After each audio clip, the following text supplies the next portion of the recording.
Well, good evening, folks. Welcome back to the farm. It's kind of funny. I say the same thing every day. Welcome back to the farm. At the end of every video, I wish everybody a fantastic evening. I'll see them all tomorrow as I scurry off to go make a cup of tea. But the one thing we rarely talk about is the cost of all of this, right? And the burden. And so I talk about cost. That's in relation to burden. I don't necessarily mean, we're sitting in $100,000 shop here, or what the cost of one of these machines is. What I mean is, when you talk about currency and cost, I mean there's a direct conversion factor there to time, right? Because time is the finite resource, and there's only so much of it that goes around. There's only so many hours in a day.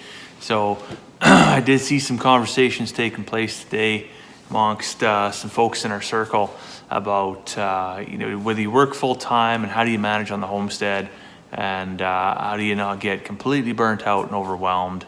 And you know what, I don't think this video is going to present any solutions to that problem, but at the end of it, maybe you'll realize, if you're feeling the same way, that at least you're not alone. I mean, there's a bunch of us wearing the same t-shirts out there. That's the reality, right?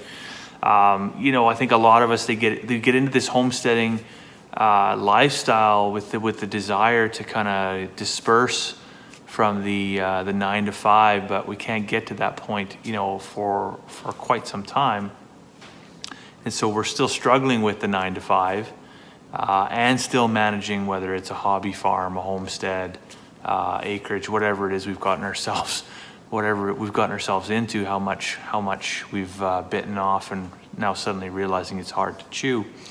So, our own experience, we're not 9 to 5 by any means. I mean, my job is 7 to 5. My wife's job is 7 to 7. So you can take the 9 to 5 and stick it where the sun doesn't shine, because we're both putting in definitely a full day at our paid work, and then coming home and struggling through whatever chores we've got.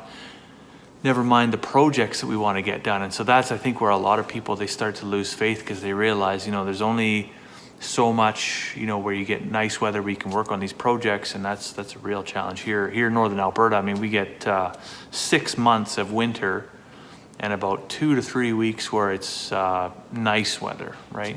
So we have to work, either inside the shop during the winter months, or just deal with challenges just with absolutely rotten weather to get our projects done. But the reality is, it's not really the weather that's the huge setback. It is the time. It's the time, and there's so much to do, and it can feel crushingly overwhelming at times, because you're just like, I've got all this to do, and this report that's at work that I've got to have that done by Wednesday so it can be in for Thursday morning. And you just like, I don't even have time to go wash eggs this week, kind of thing. You know what I mean? And so this becomes the dilemma, and that can eat your passion in a hurry. Boy, oh boy. And I think there's a lot of folks that do ultimately end up throwing in the towel. I talk with lots of folks, and they say, oh boy, it must be a lot of work. And my rebuttal is always, well, every day is a vacation for me, because I'm doing what I love. But, that's partially dishonest, because, yeah, absolutely, I'm doing what I love. And even my wife jokingly said today, oh, maybe we just need to sell the farm. And, and she had that kind of funny look on her face. Like, she knew, I could tell she was kidding, and she knew that that's not where I wanted to go. But you do definitely need to get a really good grasp of what you can manage, and stay in your lane until you're prepared to take the next step, because otherwise, boy, can it ever eat your lunch. And so this is where I've come to over the last 2 weeks to a month kind of thing. I've had a lot of workplace commitments, a lot of family commitments. We're talking busy season here, right? We're bringing right up to chicken butchering season. So we butchered chickens the other day, and I mean that's that's one day, but I mean there's like weeks of preparation that go into that one day. And when that day is done, like the most tired you've ever been at the end of that day, kind of thing, right? And so we're on the downstream side of that, still haven't had a chance for a good sleep. And if there is one piece of advice that comes out of this whole video, is get some sleep.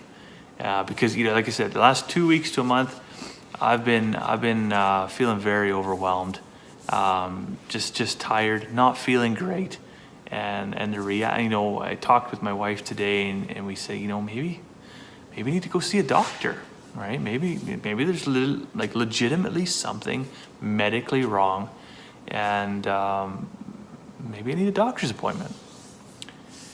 But the reality is, I already know what the problem is. I already know exactly what's going on. I'm not getting enough sleep, not drinking enough water, and as a result of that, I'm probably not making good choices when I eat. Of course, we're trying to raise all our own food here, but when you're tired and dehydrated, it's pretty easy to eat a hamburger when you should be eating vegetables or a salad or something like that, right?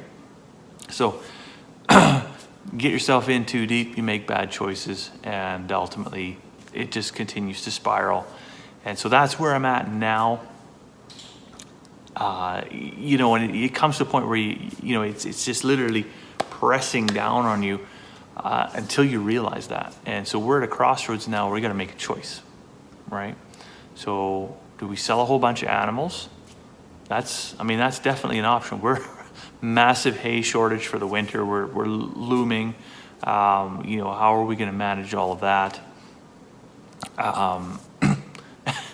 And where do you go from there, right? So, okay, well, if we solve that problem, we keep the animals, well, still can't make more hours in a day. So then I've got to figure out some unique ways to reduce a bunch of our inputs. Now, I've already been pretty crafty with some of the stuff when it comes to reducing inputs, so that chores goes a little bit smoother than perhaps it would, things like packing water, right? Well, I'll put in automatic waters, so I don't have to pack water all summer long.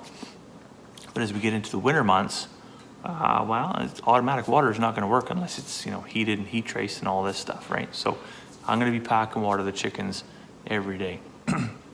We did get our pigs earlier this year, so hopefully that helps a little bit. Maybe they'll be butchered a bit earlier, and I won't have to pack water, right up into January, February kind of thing. That would be a huge help. But yeah, honestly, I think that what it really comes down to is, every day I have this little bell that goes off on my phone. It goes off at 9 o'clock every day to tell me that if I intend to get up at 5 o'clock in the morning and I want 8 hours of sleep, I should probably tuck myself in right now. Now, that bell's already gone off 2 hours ago. So, that's the reality. Is a lot of times I'm just heading out the door to get evening chores done, and the little bell goes off, and heck, I haven't even barely started work. And so I am going to have to reconcile myself that I'm either going to have to get stuff done earlier in the day, or I'm going to have less stuff to do in the evening if I intend to get the appropriate amount of sleep. And if I'm going to say, no, you know what, I'm okay with getting 6 hours of sleep, well, then I also got to be okay with feeling like crap every day. And right now I'm at a point where I physically don't feel good, and we got to do something about that, right? That's just not healthy to keep on going this way. So, being that the little bell's already gone off 2 hours ago, I am going to scurry off and go make myself a cup of tea, and hopefully you realize that you're not alone in the struggle to keep your homestead going, to manage your work-life balance.